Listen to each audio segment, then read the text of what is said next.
Hi guys, Patrick here from EngineeringShock.com and ElectronicLessons.com. If you subscribe to my channel, you'll have already seen the demonstration for the variable supercapacitor charger kit. Using 4 selections, you can choose to charge your capacitor to 2.5 volts, 2.7 volts, or a series bank to 5 volts or 5.4 volts. So there's 4 selections, and here is the kit. And I'm going to show you A, how to use it, and B, how to put it together. But first of all, let's look at the kit.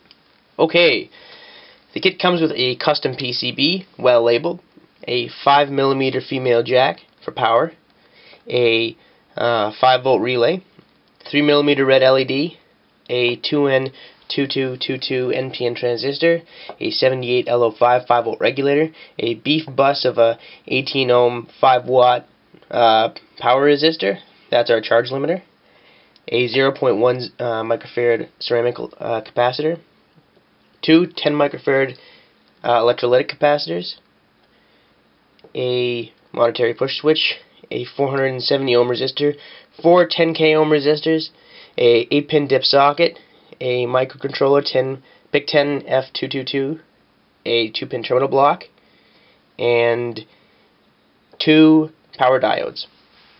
So we're going to put this together piece by piece. Normally I do all the resistors first, but since there's some special requirements for this beef bus resistor, we're going to do this resistor last. But first of all, we're going to place our smaller quarter-watt resistors.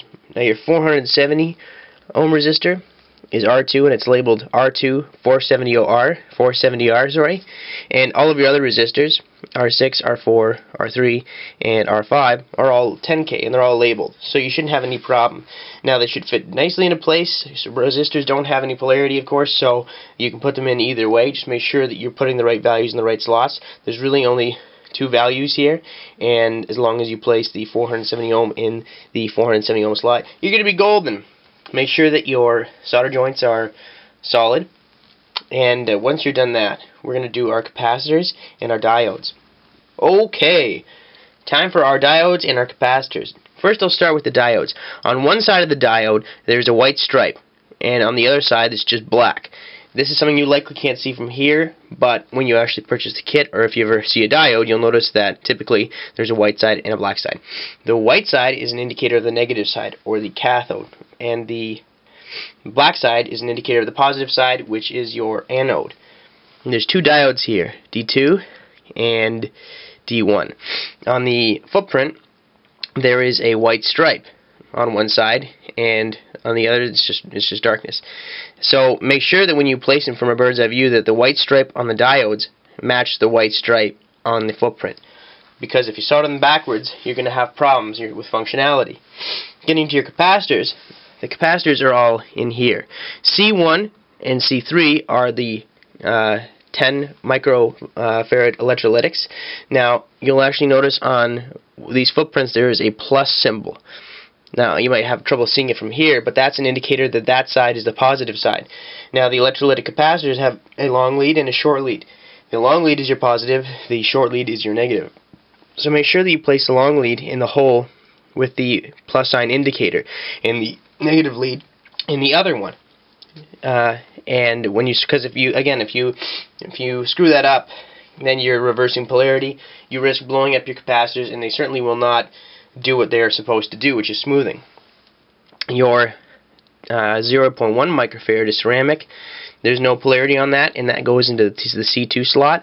So just place that in, solder it in. That's a decoupling capacitor, and that's just to filter any ambient signals coming from your power supply. So solder all those into place, and next we will do our transistor and our regulator. We're actually going to include the diode in this step. Now the diode is labeled LED, and what you'll notice is there's a flat side facing the LED actual indicator, LED, and there's a curved side which is on the far side here. Curved side is positive, flat side is negative, and you'll notice on the LED that there's a short leg and a long leg, similar to the electrolytic capacitors. Your short leg is your negative, your long leg is your positive, so make sure you place the shorter leg on the side with the little LED indicator, and it's also flat, and the positive on the curved side of the footprint. Make sure not to reverse that, or else your LED indicator will not work. It won't damage your circuit, but it will not work properly, and you won't know what's going on, because that LED indicator is a very, very key component. You're going to need to use it. Anyway, IC1 right here is labeled 78L05. That's your 5-volt regulator. Now, you'll notice that the transistor and the regulator look very similar.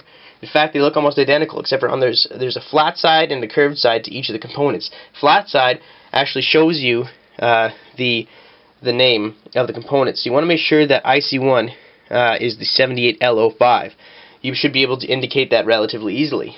Now, from a bird's eye view on the footprint for IC1, there's a curved side and a flat side. Make sure that when you place the 78L05 5-volt regulator, that from a bird's eye view, the flat side of the component with the writing on it is facing the flat side of the footprint, and that the curved side is matching the curved side of the footprint as well. Same goes for the transistor. The transistor is actually labeled T1. Now on the board it's labeled 2N3565. Now the transistor you're getting is a 2N2222. They're almost identical transistors. It makes no difference. It was actually designed using a 2N2222. I accidentally labeled it 2N3565 by accident. But anyway, similar to the 78L05, there's a flat side and a curved side. Flat side has the writing on it. You might be able to see it, you might not be able to. Make sure that you fit the flat side from a bird's eye view to the flat side of the footprint. Solder those all into place, and next we'll do our button, our DC jack, and our terminal block. When you're soldering your DC jack, you have some options here.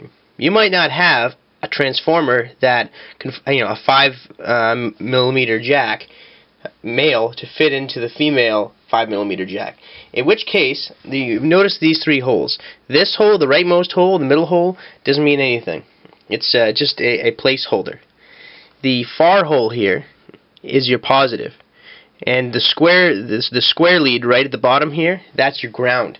So if you want, you can solder a red wire here and a black wire here, and you can apply 9 volts using just 2 thick gauge wires. You want the gauge to be relatively thick, because you're supplying about 600 to 700 milliamps to the board when you're charging.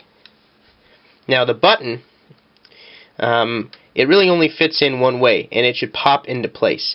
But when you're soldering it, make sure it's flush with the board, because you don't want it sticking out. It'll look ugly.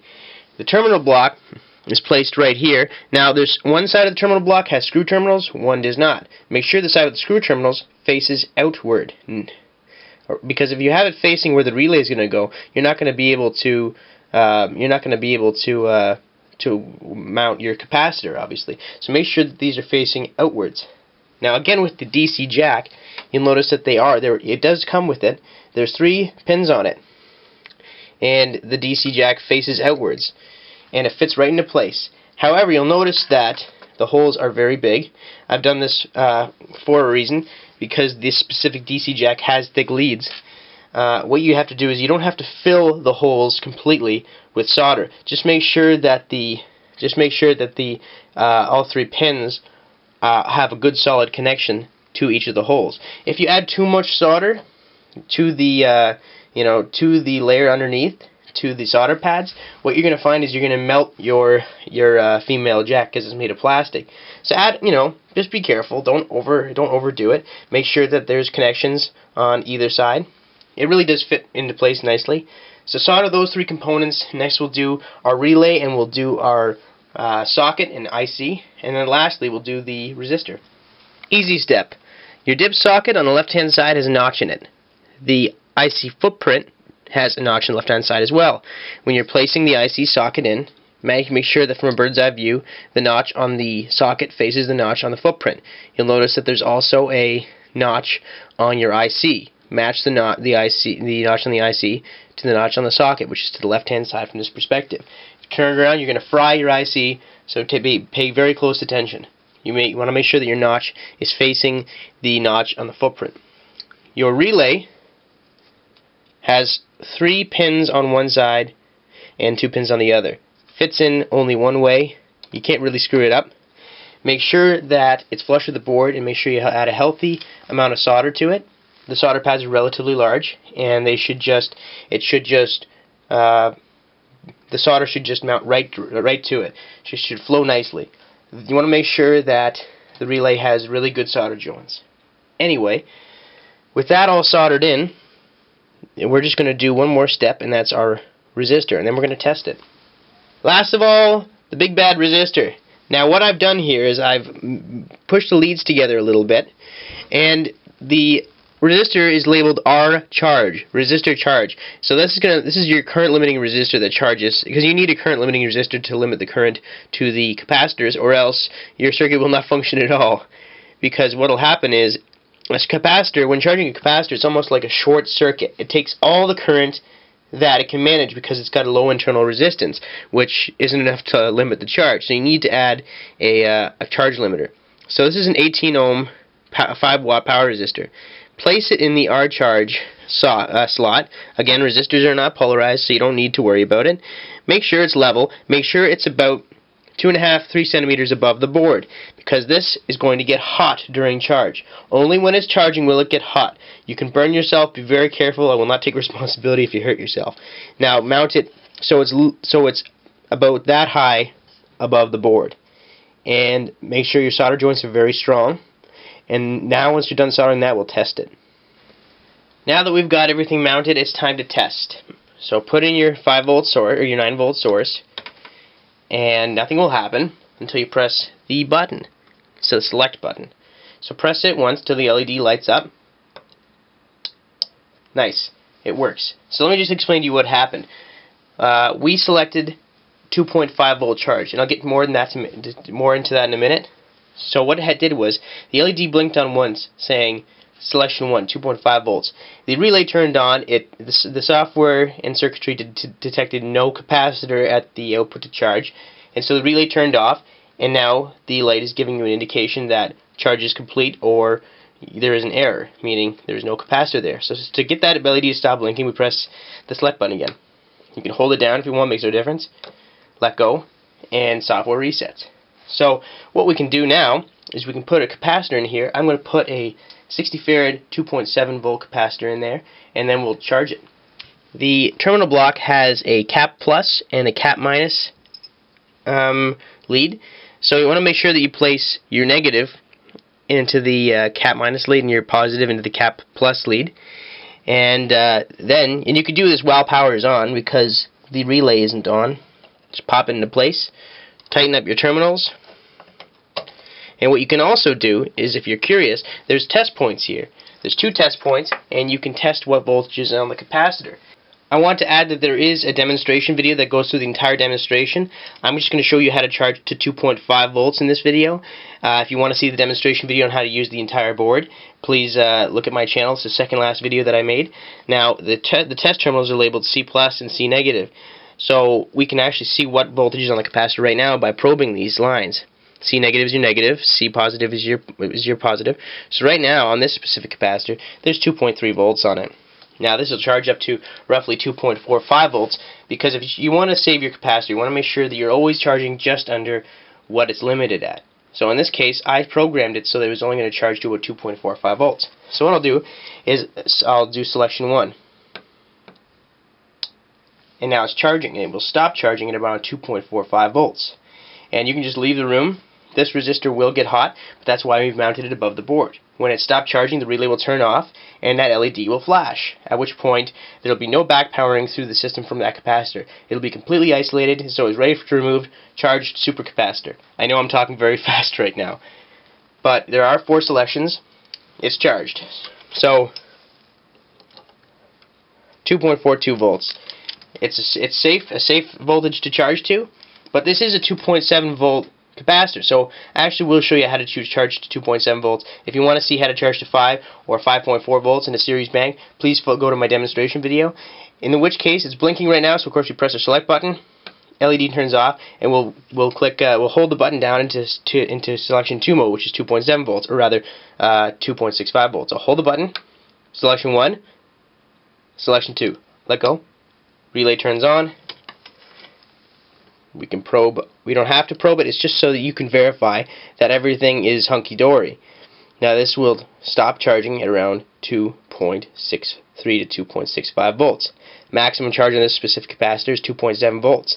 There are a lot of super caps that are rated for 2.5 volts, which is why I've offered 2.5, 2.7, 5 volts, which is two 2.5s in series, and 5.4, which is two 2.7s in series. So this should stop charging any minute.